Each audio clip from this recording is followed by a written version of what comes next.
ایک وقت کا قصہ ہے کہ کسی ملک پر ایک بادشاہ حکومت کرتا تھا۔ وہ بہت ہی سمجھدار اور عقل مند تھا۔ بادشاہ کی خواہش تھی کہ اس کی بیوی بھی میری طرح سمجھدار اور عقل مند ہو، لیکن وہ چاہتا تھا کہ اس کی ملکہ بہت خوبصورت ہو، جو بھی دیکھے کہے چاند زمین پر آ گیا ہے۔ سالوں سال گزر گئے مگر بادشاہ کو اس کی پسند کی ملکہ نہ مل سکی۔ اگر کوئی لڑکی خوبصورت ہوتی تو اس کے اندر عقل مندی والی کوئی بات نہ ہوتی، اور اگر کوئی لڑکی عقل مند ملتی تو وہ خوبصورت نہ ہوتی۔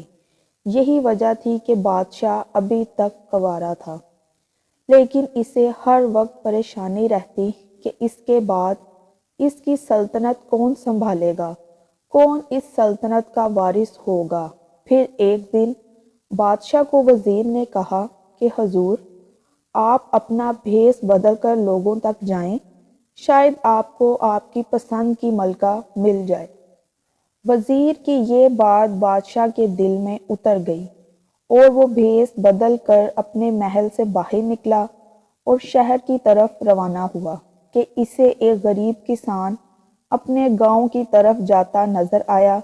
اس نے اس کسان کو سلام کیا اور بولا کہ بھائی، اگر تم میرے ساتھ چلنا پسند کرو تو میں بھی تمہیں اپنی سواری میں بٹھا لوں گا۔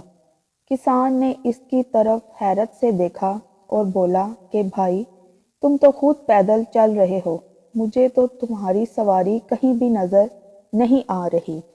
بادشاہ اس پر خاموش رہا اور پھر دونوں ساتھ چلنے لگے۔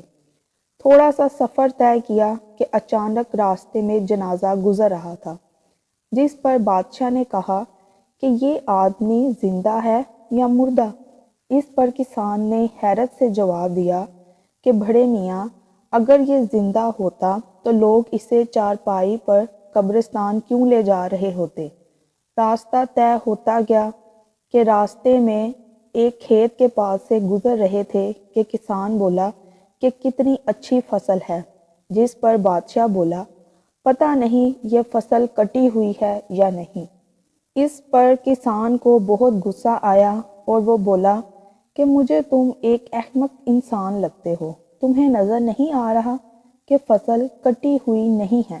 اس پر بادشاہ بولا کہ میرے بھائی، اس دنیا میں بہت سی ایسی چیزیں ہیں جو دکھائی کچھ دیتی ہیں اور ہوتی کچھ ہیں۔ لیکن کسان کو اس کی بات سمجھ میں نہ آئی۔ یوں ہی سفر طے ہو گیا اور کسان کا گاؤں آ گیا، لیکن اب رات ہو چکی تھی، اور کسان نے پوچھا کہ بڑے میاں، اب کہاں جاؤ گے؟ بادشاہ نے کہا، میری منزل ابھی کافی دور ہے، جہاں ہم فقیروں کو سر چھپانے کی جگہ مل جائے وہیں رات گزار لیں گے۔ کسان مہمان نواز تھا، اس کو خیال آیا کہاں ادھر ادھر پھرتا رہے گا، پتہ نہیں پیسے بھی پاس ہیں یا نہیں، کیوں نہ اسے اپنے گھر ہی لے جاؤں، ایک رات کی تو بات ہے۔ تو کسان نے کہا کہ بڑے میاں، میرے ساتھ میرے گھر چلو، وہیں رات گزار لینا۔ بادشاہ نے شکریہ ادا کیا اور دونوں گھر کی طرف روانہ ہوئے۔ جب دروازے پر دستک ہوئی تو کسان کی بیوی نے دروازہ کھولا۔ جب اس نے شوہر کے ساتھ کسی اجنبی کو دیکھا تو فوراً سے بستر وغیرہ ٹھیک کیا، جس پر بادشاہ بیٹھ گیا۔ پھر اچانک ایک دروازے سے لڑکی آئی، اس نے کسان کو سلام کیا اور بادشاہ کو بھی سلام کیا، اور بادشاہ نے کسان سے پوچھا کہ گھر میں کتنے لوگ ہیں؟ تو کسان نے بتایا کہ ہم گھر میں 3 لوگ رہتے ہیں، یہ میری بیٹی ہے۔ بادشاہ اسے دیکھ کر حیران رہ گیا، جیسے 14ویں کا چاند زمین پر آ گیا ہو۔ بادشاہ نے لڑکی کو دیکھتے کہا کہ گھر تو بہت خوبصورت ہے، صرف ایک اینٹ کی کمی ہے۔ کسان اس کی بات سن کر بہت حیران ہوا۔ کسان نے بادشاہ کی خوب خاطر توازن کی۔ کھانا کھانے کے بعد بادشاہ نے کہا کہ میں شام کا کھانا کھانے کے بعد ٹہلتا ہوں، کیونکہ صحت کے لیے بہت اچھا بھی ہے، تھوڑے ٹائم تک واپس آ جاؤں گا۔ بولتے بولتے کسان نے دروازہ بند کیا اور پھر اپنی بیٹی اور بیوی سے کہا کہ عجیب انسان ہے، سارے راستے اتنی عجیب باتیں کر رہا تھا کہ دماغ کی دہی بن گئی۔ یہ کہہ کر اس نے اپنی بیوی اور بیٹی کو سارے راستے کی باتیں بتائیں۔ کسان کی بیٹی نے ہر لفظ بڑے غور سے سنا اور کہا، ابا جی، یہ آدمی نہ تو بیوقوف ہے اور نہ ہی سٹیایا ہوا، یہ آدمی بہت سمجھدار اور عقل مند معلوم ہوتا ہے۔ کسان اپنی بیٹی کی بات سن کر بہت حیران ہوا۔ پھر اس نے کہا، ارے بیٹی ذرا سوچو، ہم دونوں پیدل چل رہے تھے کہ اس نے مجھ سے کہا، اگر تم میرے ساتھ چلنا پسند کرو تو تمہیں بھی سواری میں بٹھا لوں گا۔ ایسی بات بھلا کوئی عقل مند آدمی کر سکتا ہے؟ بیٹی مسکرائی اور بولی، اس کے کہنے کا یہ مطلب تھا کہ جب کوئی آدمی اکیلا سفر کرے تو تھوڑا راستہ بھی گزرنا مشکل لگتا ہے، لیکن اگر آدمی اکٹھے چلیں باتیں کرتے ہوئے تو لمبا سفر بھی کم معلوم ہوتا ہے اور تھکاوٹ بھی محسوس نہیں ہوتی، اور تمہیں یوں ہی لگتا ہے کہ جیسے کسی سفاری میں جا رہے ہو۔ کسان نے حیرت سے اپنی بیٹی کی طرف دیکھا اور پھر چپ ہو گیا۔ کچھ دیر بعد بولا، چلو تمہاری یہ بات بھی میں مان لیتا ہوں، لیکن راستے میں جنازہ گزر رہا تھا۔ جنازے کو دیکھ کر اس نے کہا، یہ زندہ ہے یا مردہ؟ بیٹی نے کہا، ابا جی، یہ بات بھی کسی حکمت سے خالی نہیں۔ نیک آدمی مرنے کے بعد جنت میں جاتا ہے جہاں وہ ہمیشہ زندہ رہے گا، اور برا آدمی مرنے کے بعد جہنم میں جاتا ہے جہاں وہ مر گیا۔ جب اس نے جنازے کی بات کی تو آپ کو یہ کہنا چاہیے تھا کہ اگر اس کے اعمال اچھے ہیں تو زندہ ہے، اگر برے ہیں تو مردہ۔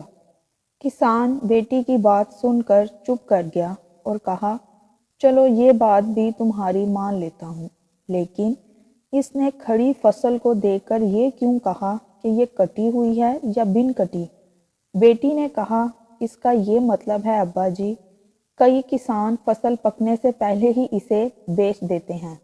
ہو سکتا ہے اس فصل کے مالک نے اپنی کھڑی فصل بیچ دی ہو، اس صورت میں اس کا کھیت کٹ چکا اور اس نے دام بھی وصول کر لیے۔ کسان اب بھی بیٹی کی بات سن کر حیرانی سے چپ کر گیا اور کہا، چلو یہ بات بھی تمہاری درست ہے، لیکن اس نے میرے مکان کو دیکھ کر یہ کیوں کہا کہ مکان تو بہت خوبصورت ہے مگر ایک اینٹ کی کمی ہے؟ اس پر بیٹی نے مسکرا کر کہا، ابا جی، اس نے مجھے دیکھ کر کہا کہ مکان میں ہوں اور دانت میرا اینٹ، کیونکہ میرا ایک دانت نہیں ہے، جب میں بولتی ہوں تو وہ ٹوٹا ہوا دانت نظر آتا ہے۔ کسان کی بیٹی کی تمام باتیں قائل کرنے کے لیے کافی تھیں۔ اسی وقت دروازے پر دستک ہوئی تو بادشاہ نے گھر میں داخل ہو کر کہا، ہم جس کی تلاش میں نکلے تھے وہ ہمیں مل گئی۔ اس نے سونے کی اشرفیوں کی تھیلی کسان کو دی اور کہا، تمہارے شہر کے بادشاہ ہیں، اس سے اپنی بیٹی کی شادی کے لیے کپڑے اور زیور خرید لو، ٹھیک ایک ہفتے بعد ہم بارات لے آئیں گے۔ کسان اور اس کی بیوی بہت حیران ہوئے۔ پھر کسان کی بیٹی کی شادی بادشاہ سے ہو گئی۔ بادشاہ بہت خوش تھا کہ جس ملکہ کی تلاش تھی وہ اسے مل گئی۔ اب بادشاہ اور ملکہ دونوں خوشی خوشی زندگی گزارنے لگے۔